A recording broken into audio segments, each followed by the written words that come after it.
नमस्कार प्रिय दर्शक बंधुगण, थंबनेल तो आपण माने निश्चित भाव में देखि सारी थिबे जेउठारे मु लिखिछि जे 3 सेप्टेम्बर 2025 ठारू कलिजुगर राजा राहु महाराज जाग्रत होई सारी छंती एवं आज आमे ए स्वतंत्र कार्यक्रम रे मीन राशि लोकंक पई एहार प्रभाव कोन रहिबो से विषय रे विस्तृत भाव में आलोचना करिबा।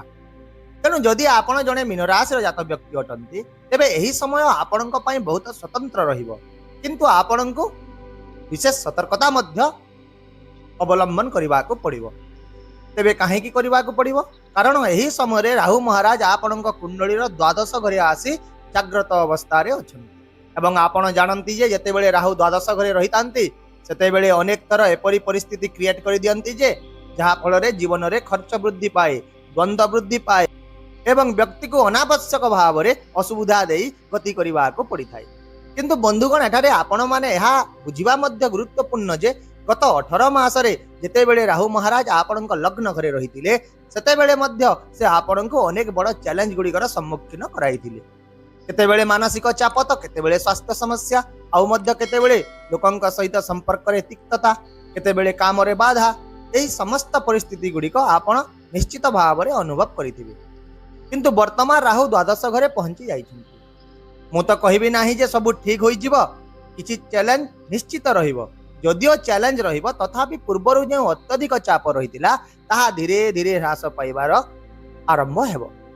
ताइले एबे आसंतु आमे एहाकु विस्तारित भाव में बुझिबा जे एही आगामी 16 मास, एही वर्षर शेष 4 मास एवं आगामी 2026 रो समुदाय 12 मास एपरि 16 मास आपणक पई किपरि रहिबो एवं ता सहित आपणक केउ जिनिस गुड़िक प्रति विशेष ध्यान मध्य रखिबा को पड़िबो। प्रथम रे हला खर्च। हाँ बंधुगण, एठारे बसितिबा राहु महाराज आपणकर खर्च को अनियंत्रित करि पारंती।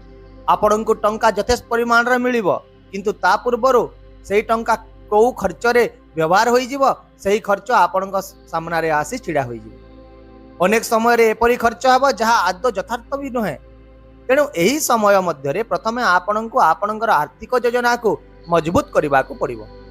आवश्यक स्थान रे ही टंका खर्च करंतु, नचेत राहुर यही स्थिति आपण को ऋण आड़ को ठेली दे पारे एवं थरे जदि आपण ऋण रे फसी गले सेतिरु बाहरिबा एते सहज हेबो नाही।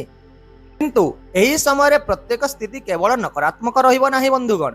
द्वादश घरे बसी राहु विदेश सह जड़ित मामला रे आपणक पई शुभ फलाफल मध्य आनिबा को जाउछंती। जदि आपण विदेश यात्रा करने को चाहूचंती, विदेश रे बसवास करने को चाहूचंती, आपणकर वीसा अटकी जाइछि किंबा विदेश सह जड़ित कोनोसी काम दीर्घ समय धरि बाधा प्राप्त हेउछि, तेबे वर्तमान राहु महाराज आपणक पई ए गुड़िक पई द्वार खोलिबे। अर्थात एही स्थान रे राहु विदेश सह जड़ित काम गुड़िक रे शुभ संकेत प्रदान करिवे। किंतु आपणकर घरोई खर्च निश्चित भाव में वृद्धि पाइबो। ए विषय रे टिके ध्यान रखिबे। एबे आसंतु राहु महाराज दृष्टि गुड़ी को बुझिबा, कारण यही दृष्टि ही यही समय सबुठारु गुरुत्वपूर्ण खेल खेलिबा को जाउछि।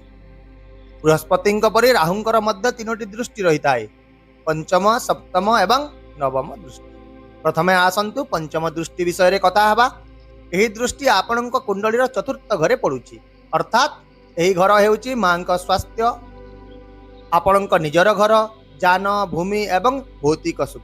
तेणु यही समय आपन को निजर मां का स्वास्थ्य प्रति विशेष ध्यान देवा को पड़ो, नचेत छोट छोट समस्या मध्य बड़ रूप नहीं जाई पारे। अन्य पक्षरे जदि आपण घर किनिबा को चाहूचंती, जान वाहन किनिबा को चाहूचंती किंबा जमी सह जड़ित कोनोसी काम करबा को चाहूचंती, तेबे एठारे राहु आपणक पई अनुकूल फलाफल देई पारंती। कारण राहु आपणक एही समय रे खर्च करबा को बाध्य करिवे। तेणु जदि आपणक खर्च करबा को पडुची तेबे एहाकू कोनोसी स्थायी संपत्ति रे खर्च करंतु, नचेत आपणकर टंका एक अदरकारी स्थान को चली जीवो एवं आपण परे अनुताप करिवे। एबे जानिबा सप्तम दृष्टि विषय रे। तेबे राहु एही समय रे तांकर सप्तम दृष्टि आपणक षष्ठ घरे पकाइबे एवं षष्ठ घर हेउची रोग, ऋण, शत्रु एवं कोर्ट मामला सहित जड़ित होइथाय। तेणु एठारे आपण बहुत सतर्क रहंतु, कारण राहु अजाणतरे आपणक विवाद रे मध्य फसाई दे पारंती। तेणु मुख्यतः एही समय रे कहा पई साक्ष्य देवा ठारू आपण दूरे रहंतु, कोनोसी विवाद रे मध्यस्थता करंतु नाही एवं विशेष करी आर्थिक मामला रे अन्य कहार दायित्व नियंतु नाही, नचेत आपण निजे ही फसी जीवे। एहा सहित स्वास्थ्य प्रति मध्य असावधान होवंतु नाही, नचेत छोट छोट रोग को अणदेखा करने महंगा पड़ पारे। यह व्यतीत वर्तमान सबुठारु गुरुत्वपूर्ण हेउची राहुंकर नवम दृष्टि, कारण यही दृष्टि आपणकर अष्टम घरे पड़ुची। अष्टम घर है गुप्त ज्ञान, गवेषणा, उच्च शिक्षा, शशुर घर एवं हठात कौन घटना घटवा सहित जड़ित होता है। तेणु यही दृष्टि जो आपण जीवन में हठात किसी उत्थान पतन आसव, आपणकर काम गुड़िक समाप्त होगा समय अटकी जीव किंबा केतेबेले हठात आपण सामने एक प्रतिबंधक आसीजिव। ता सहित एठारे राहु आपण को मानसिक चाप, अवसाद भली परिस्थिति सृष्टि करिकी देबे। किंतु अन्य पक्षरे यही दृष्टि आपण को गुप्त ज्ञान, ज्योतिष, आध्यात्मिकता एवं गभीर ज्ञान आड़ को मध्य प्रेरणा जोगाइब। अर्थात जदि आपण यही समय को शिक्षा एवं आत्मविकास रे व्यवहार करती तेबे राहुंकर यही स्थिति आपण पई एक वरदान साब्यस्त हेबाकु जाउछि। ताहेले बंधुगण, एबे सबुठारु गुरुत्वपूर्ण प्रश्न हेउछि जे कोन समस्त मीन राशि लोकंकु एही फल गुड़िक समान भाव में मिलिबो? तेबे मु एठी कहिबि कि ना, समस्तंकु समान फल मिलिबो नाही, कारण प्रत्येक व्यक्ति कुंडली भिन्न भिन्न होता है। एवं शास्त्र रे कहा जायछि जे जे कोनोसी ग्रहर प्रकृत फल सेते बेले ही मिलिता है जेते बेले सही ग्रह गोचर रे मध्य भल रे थिबो, ता सहित आपणक व्यक्तिगत जन्म कुंडली रे मध्य सठिक स्थान रे रहिथिबो। तेणु राहु आपणक केवल सेते बेले सर्वोत्तम फलाफल देबे जेते बेले से आपणक कुंडली रे मध्य एक शुभ स्थिति रे रहिथिबे। तेबे राहु आपणक कुंडली रे किपरि भाव रे अछंती, भल अछंती ना मंद रे अछंती, ताहा आपण किपरि जानि पारिबे? ताहेले आपण वर्तमान निजर कुंडली वा जातक खोलंतु एवं मु जो स्थिति गुड़िक विषय रे कहूची से स्थिति आपणक कुंडली रे रहिछि कि नाही ताहा जांच करंतु। एवं देखंतु जे लग्न स्थान रु षष्ठ, अष्टम, द्वादश घरे राहु नथिबा उचित। यह सहित जदि राहु महाराज आपणक कुंडली रो जेउठारे अष्टम एवं नवम संख्या लेखा जाइछि सेही स्थान रे मध्य नथिबा उचित, अर्थात जेउठी बिच्छा एवं धनु लेखा जाइछि, कारण यही स्थान रे मध्य राहु दुर्बल होइतांती। किंतु जदि राहु एसबु स्थान रे नाहंती तेबे एही आगामी 16 मास रे आपण निजर योजना अनुसार जहाँ भी कार्य करिवे ताहा लेखि रखंतु, 100% सेतिरे आपनको सफलता मिलिबो। अन्य पक्षरे जदि राहु महाराज षष्ठ, अष्टम, द्वादश किंबा दुर्बल अवस्था रे अछंती तेबे आपनको टिके अधिक सतर्क रहिबाकु पड़िबो। तेबे जदि राहु अशुभ स्थिति रे रहिचंती तेबे आपण ए समय रे कोन करिवे, केउ सब प्रतिकार करिवे, एहार प्रतिकार मध्य आम शास्त्र रे दिया जायछि। मीन राशि लोक माने एही समय मध्य रे प्रतिदिन ओं रांग राहवे नमः मंत्र जप करंतु। यह सहित आपणक शोइबा बिछଣା तले एक मयूर पर रखि दियंतु। यह छड़ा आउ मध्य एक काच पात्र रे 5-7टी छोट खंड सैंधव लुण बा जाहाकु रॉक सॉल्ट कहा जाए ताकु रखंतु। यहाकु आपणक कोठरी दक्षिण पश्चिम कोण रे होई दियंतु।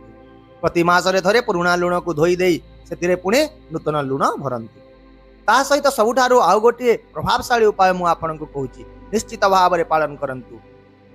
2टी बाईगण एवं किछि सोरिष आपणक निकट रे जो भी शिव मंदिर रही से शिव मंदिर रे रविवार दिन जाइके अर्पण कर दियंतु। यह सहित घरे भंगा घंटा किंबा क्षतिग्रस्त इलेक्ट्रोनिक्स जिनिस रखंतु नाही। एवं सबुठारु गुरुत्वपूर्ण कथा हेउची आपण घर सहित आपणक चारि पाखर परिवेश को मध्य सफा रखंतु, कारण राहु मैला आवर्जना एपरी जिनिस को आदौ भी पसंद करती नाही। आपण घर जेते सफा हेब राहुंकर सकारात्मक शक्ति मध्य सेते अधिक परिमाण रे आपणक जीवन रे आपणक घर रे प्रवेश करिवे।